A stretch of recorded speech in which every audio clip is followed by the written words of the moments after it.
This is perhaps the most technical of the videos in this series, Video Creation for Academics.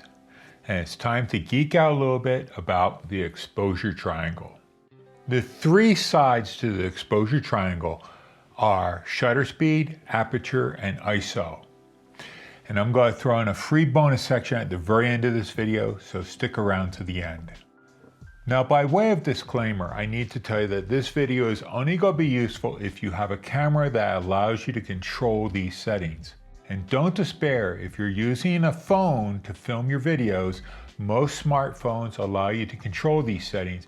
But for iPhones, you're going to have to download an additional app, Filmic Pro, and that will allow you to control these settings on the iPhone. So grab a cup of coffee and let's dive into the exposure triangle.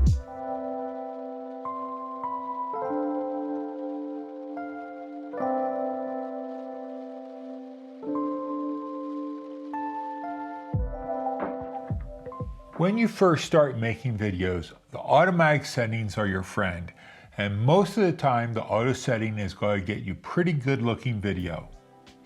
Once you have a good feel for how your camera operates, its angles, locations, and what looks good when you film with it, and how to get good audio, then it's time to start looking at these settings that we're going to cover today.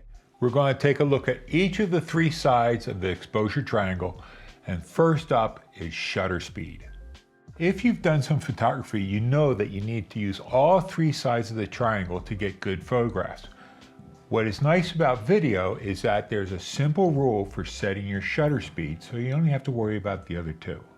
The reason for this is that filmmakers discovered a long time ago that shooting at 2 times your frame rate introduces a slight blur in each of your images.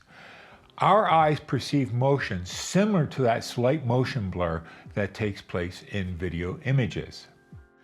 I'm filming and I'm going to edit this video at 24 frames per second.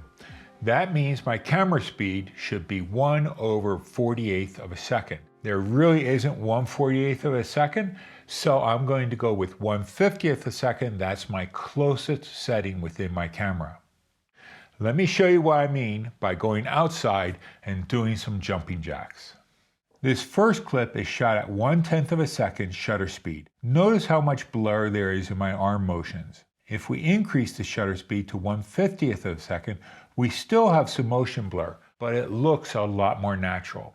Finally, if I increase my shutter speed to 1/500 of a second, notice how jittery my movement takes place. Now I bumped it up to 1/500 of a second to really exaggerate this look so you can see what's taking place here. If I place similar freeze frames next to each other, you can see the difference in the motion blur. And if I play them back side by side, you can determine which looks most natural to your eyes. What they found in making movies over time is that 1/2 times your frame rate looks the most natural. If this video is shot at 24 frames per second, I want to shoot it at 1/50 a second. If I go slower than that, I can create more of a dreamy type sequence in my clips. If I increase my shutter speed to say 1/100th or 1/200th of a second, it creates a more jittery video. Aperture is simply how wide open the diaphragm or the pupil of your lens is. Now there's a perverse sort of logic behind this. The smaller the f number, or your aperture number, the wider your aperture is going to be, and it's going to let more light in. The larger the f number, the smaller the opening, and less light will get let in. So why do we need to know about aperture? First off, if you're in a dark environment, you can compensate for that by using a wider aperture to let more light in. If you're outside in bright sunlight, you can use a higher f number or a smaller aperture to control the amount of light that's entering your camera. But more importantly, your aperture setting determines how much of your image will be in focus. So it does a lot more than just control the amount of light entering your camera. Smartphones and action cameras tend to have very small apertures, and as a result, almost everything in their image is in focus. Because everything tends to be in focus in your image, your videos tend to lack an area that attracts our eye or our attention. A smaller f number, let's say f2, means that your aperture is going to be wide open, and then only certain areas in your image are going to be in focus. In this way, you can use aperture to guide what you want your audience to notice. If you want them to focus on one thing or person, use a low F number. This creates a shallow depth of field. For example, these flowers that I'm pointing to right now.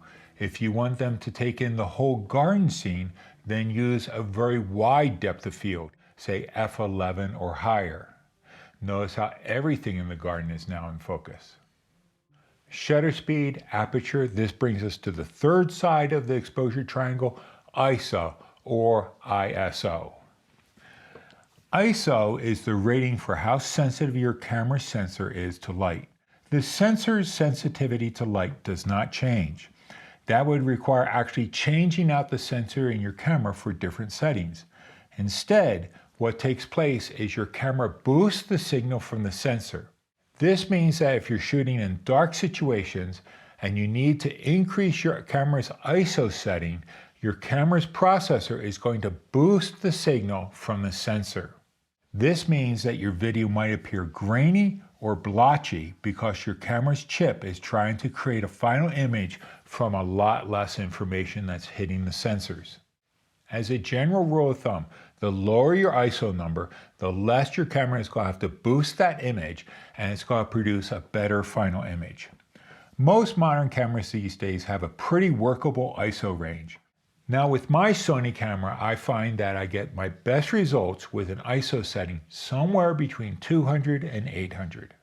Because our shutter speed is fairly fixed in video, we're going to use our aperture and ISO settings to not only control how much light is entering our camera, but also our depth of field.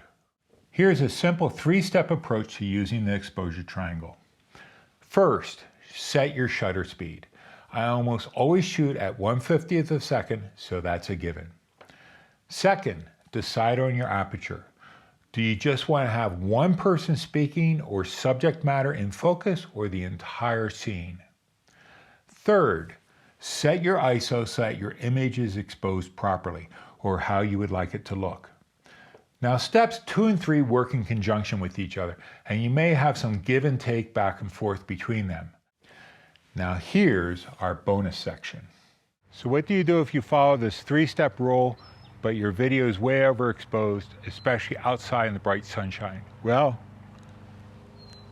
you put sunglasses on. However, for video, we have neutral density filters. These things are sunglasses for your camera. Let me screw this one onto the front of my lens here, and I'll show you what I mean.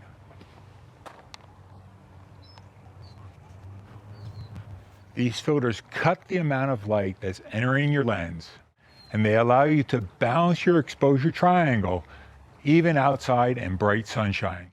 They come in different levels of gradation depending on how much you need to reduce the light.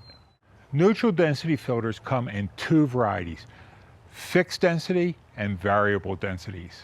The variable densities are more expensive than a single density filter, but there's 2 big advantages to them. First off, a variable filter will cover a spectrum. They will usually cover what 3 to 5 regular filters will cover in one filter. Second off, when you're outside filming, they allow you to turn the dial on the front of the lens and therefore adjust the amount of light that's coming in. So you don't need to carry a pocket full of filters with you. You just need one, and you can quickly make an adjustment with the filter. I'll show you what I mean here by turning this one. This one goes from 2 to 32. So if we have it set at 4, you can see how much light cuts out. But as I turn the filter, you can see that as we approach 32, it cuts out quite a bit of light. This will give you a lot of flexibility when you're filming outside. You can pick up a good variable neutral density filter anywhere between $50 to $70. If you plan on shooting outside, a variable neutral density filter is well worth having. The last 2 videos in this course are going to cover 1, software for editing your videos, basically how they work and what to look for, and then the second thing is sort of a grab bag type approach. I'm going to discuss the little things that I find very useful in producing videos that I haven't had a chance to discuss so far. Thanks for watching this series so far, and I hope to see you in the next 2 videos.